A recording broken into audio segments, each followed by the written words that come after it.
We're at the 944 parts shopping mall. Brandon's here helping us out. He drives a Corvette, so he doesn't know what he's looking at. So we think we have some headlight gear. There's a bunch of interior bits. There's even like some dash covers we're going to look through. We've got 2 steering wheel options, which is super helpful because we have a completely flat steering wheel for no reason that we can understand. We brought our tools, we got our light, and so we're going to just start like rummaging through and figuring out like what do we need. And there's some headlight assemblies. We're gonna figure this out and get as much useful things as we can out of this pile. And if somebody wanted to build a 944, it's kind of like your mini junkyard. So I think Porsche emblem on that's there, an dude? upgrade for the 24. I'm just saying. And what do we got here? What year do we think this 44 is? We found the registration in the bin here. 1984. 944. 5-year gap. So that's workable. This looks like identical to the one we have, so I'm gonna set this here. The question might be, could this piece work on our 2.4? I'd say it's worth bringing to the shop and finding out. So we'll talk to Connor about taking this along and whether we need this or not, we're not sure. This would be sweet to fix the nose cap. Ooh, the Flowmaster. Flowmaster. Oh, we can make this work, dude. I get worried about rusty bolts. 110 horsepower is never gonna sound so good. We're gonna do this. We're gonna put this on the list, dude. 4.4 has a different drivetrain, but the body's still the same, so I had to probably follow the same exhaust line. So we got this bag I just found. I was just kind of looking through it, making sure we didn't need any little pieces. Look what I found. This is the magic right here, dude. So in here, Oh, those bolt on? this is what we need to hook up the flip-ups. Yeah. This is broken on our car, on both sides, bashed in. I found this piece the other day, actually. Remember? You had a metal piece that's this little corner. I think we still take the whole assembly, but we might only need those pieces. Right. So, un dos. That's huge. That's a big deal. And the motor. Yeah, buddy. Yeah, that's a fix right there. A big part of it. Although we have all this on ours, we just don't know why it's so buggered. I think we take it and we can return it if we don't. Yeah, I agree with that. We're gonna pick a steering wheel. Jared's outruled 2-to-1 that we're gonna go with the 2-spoker, not the 3-spoke. This looks too fancy for our needs. This is like a 911 looking steering wheel to me. We got a rear view mirror, which we'll hook up to the new glass. We found those bits for the flip-up assembly we're missing. We have an option to take either this interior piece for the right side mirror that's busted, or the whole assembly. So we'll just take both and we'll figure out which one we can make work. So that thing's got a lot of heft. It's not carbon, is it? We're gonna take the headlight covers and one of those headlight assemblies with us in case we need it. We're gonna take this glove box upgrade with the Porsche logo, and we're gonna take this front piece that's a little bit better shaped, amazingly, than ours, even though it doesn't look like it. And we're gonna take this. I don't think we need the bumper anymore since we found this. And then we're gonna take one of these headlight assemblies, or both, just to make sure we've got a good working motor situation, wire up. And then we're gonna take this old Flowmaster exhaust. And to be We're gonna clear, put that on the car. the tip of our exhaust currently is pretty trashed if you look at it. Yeah, so this is an upgrade. I think this is it. We got what we need. We just need a trunk and a hood, and we'll figure out where to get that from. All right, so we've been looking for the leak. Well, I gotta figure it out, but it's definitely leaking, so we're gonna have to figure that out. That's mostly coolant. It might be coolant with just junk on it from the oil, or we might have an oil leak. It's just from sitting here for a week, so that's probably expected. So we're gonna deal with the radio hoses next. It does. Transmission in the back, just like a Corvette, dude.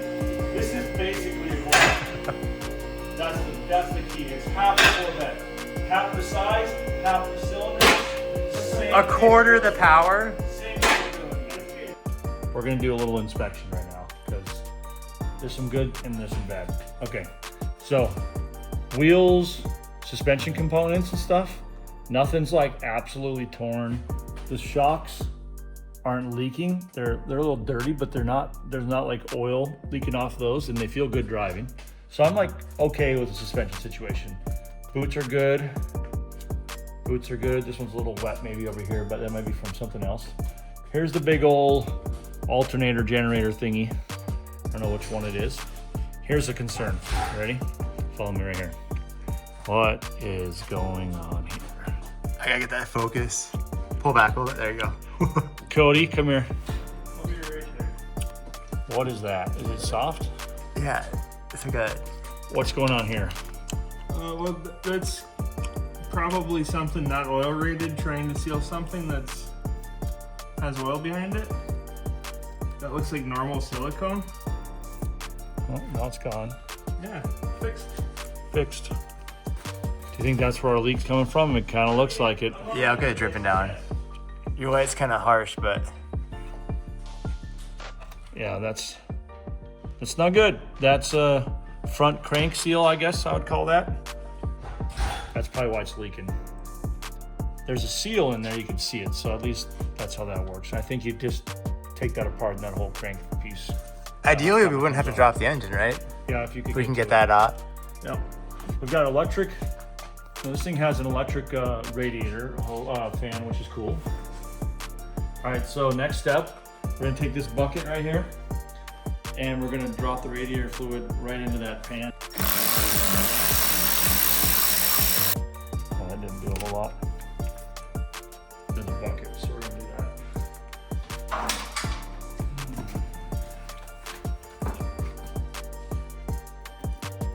It's gonna go flying. Good catch. It's pretty new fluid. I figured he'd change it. He just didn't bother changing the hoses.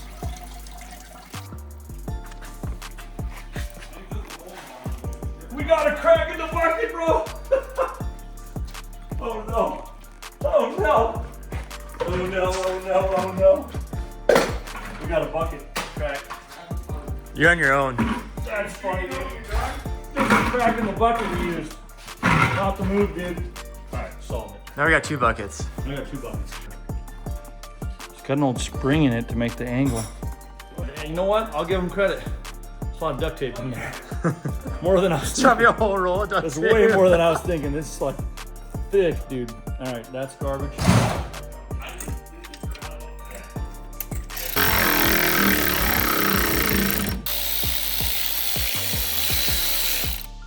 Alright, new lower hose is on.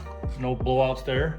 I think that was where our first leak's coming from, but who knows, right? I mean, even just a little leak like that, it's pretty annoying on your floor, and then on top of that, it's gonna eventually cause overheating problems. So, all right, we're gonna do the upper one now, so we're gonna move this out of the way. I'm just gonna let this one fall on the ground. We'll clean it up after, if it's a mess. I don't think it'll be too bad.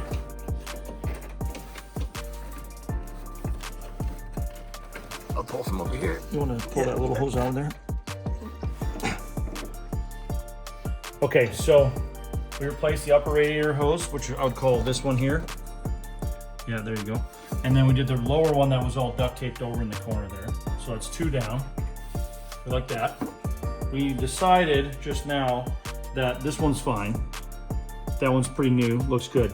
The issue I found as I was looking there is this big fat boy back here is, come around, there you go. Yeah, there you go. That guy is no bueno. He's bulged, and I think it's a coolant hose too. So I'm gonna talk to Wrench about like what are the common ones that you gotta replace, and maybe we gotta do that one too.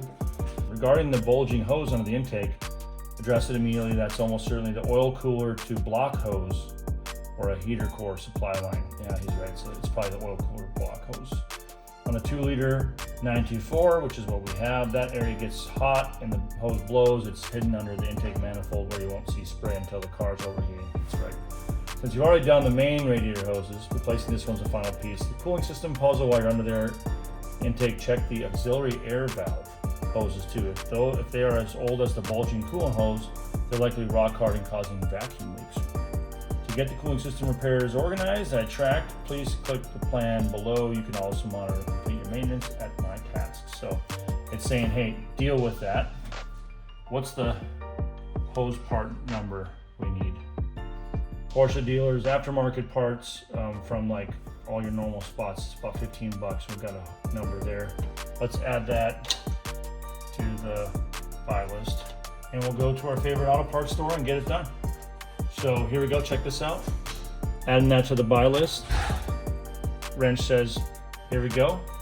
It gives you the hose and that we need and the part number, and explains what it is. And now it's on our parts list, so all set. We'll get that solved too.